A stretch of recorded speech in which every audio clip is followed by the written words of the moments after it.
സാമൂഹ്യ പെൻഷൻ അടക്കമുള്ള എല്ലാവരും കൂട്ടിയിട്ടുള്ള ഒരു വലിയ പ്രഖ്യാപനം സർക്കാരിൻ്റെ ഭാഗത്ത് ഇപ്പോൾ വന്നിരിക്കുകയാണ്. ഇത് തെരഞ്ഞെടുപ്പ് സ്റ്റണ്ടാണ്. കഴിഞ്ഞ 9 വർഷവും ആർക്കും ഒരു ആനുകൂല്യം കൊടുക്കാത്ത ഗവൺമെൻറ്റാണ്. മാത്രമല്ല ജനങ്ങളുടെ തലയിൽ കൂടുതൽ ഭാരം അടിച്ചേൽപ്പിച്ചൊരു ഗവൺമെൻറ്റാണ്.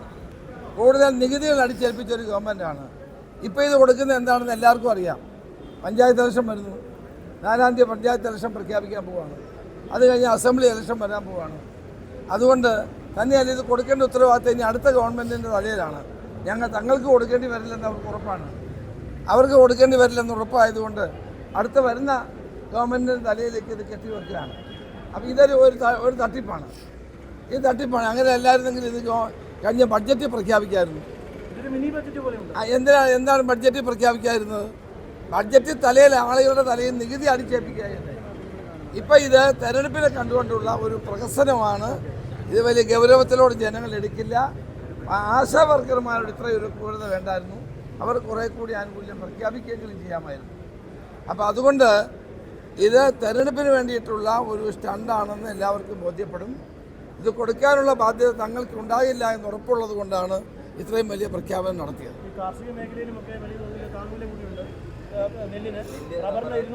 അല്ല, ഈ നേരത്തെ പ്രഖ്യാപിച്ച ആനുകൂല്യം തന്നെ ഇപ്പോൾ കൊടുക്കുന്നില്ലല്ലോ. ഇടുക്കി പാക്കേജ് 18,000 കോടിയാണ് പ്രഖ്യാപിച്ചത്. എന്തുവല്ലം കൊടുത്തോ? തീരദേശ പാക്കേജ് പ്രഖ്യാപിച്ച 10,000 കോടി ആർക്കെങ്കിലും കൊടുത്തോ? വയനാട് പാക്കേജ് പ്രഖ്യാപിച്ച ആർക്കെങ്കിലും കൊടുത്തോ? അപ്പോൾ ഈ പ്രഖ്യാപനം മാത്രമേ ഉള്ളൂ. പിന്നെ അവർക്കറിയാം, കേരള മുഖ്യമന്ത്രിക്ക് അറിയാം ഇതൊക്കെ നടപ്പാക്കേണ്ടത് അടുത്ത ഗവൺമെൻറ്റാണെന്ന്. അപ്പോൾ തനിക്ക് അതിനകത്ത് ഉത്തരവാദിത്തമില്ല. ജനങ്ങൾ തന്നെ വീണ്ടും കൊണ്ടുവരില്ല എന്ന് ഉറപ്പുള്ളത് കൊണ്ടാണ് ഈ പ്രഖ്യാപനം.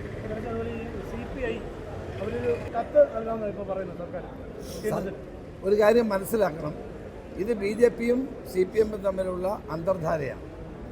അതിൻ്റെ അടിസ്ഥാനത്തിലാണ് PMC പദ്ധതി ഒപ്പിട്ടത്. ഇവരേതായാലും റദ്ദാക്കുമെന്നുള്ള വിശ്വാസമൊന്നും എനിക്കില്ല. തൽക്കാലം CPI കബളിപ്പിക്കാൻ വേണ്ടി ചെയ്തൊരു പണിയാണ്. MOU സൈൻ ചെയ്തിട്ട് റദ്ദാക്കണമെന്ന് പറഞ്ഞാൽ എവിടെ റദ്ദാക്കാനാണ്? അപ്പോൾ ഇത് തൽക്കാലം അവരെ CPI കബളിപ്പിക്കാൻ ചെയ്തൊരു പണിയായിട്ട് മാത്രമേ ഇതിനെ കണ്ടാൽ മതി. അതിനകത്ത് ഒരു നേട്ടവും ഉണ്ടാവില്ല. വരും ദിവസങ്ങളിൽ നിങ്ങൾക്കത് കാണാൻ കഴിയുന്ന കാര്യമാണ്.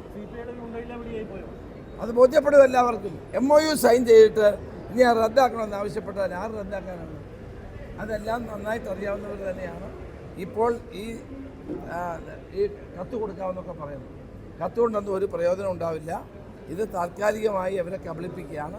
അത് കുറേ കഴിയുമ്പോൾ CPIക്കും ജനങ്ങൾക്കും ബോധ്യപ്പെടും.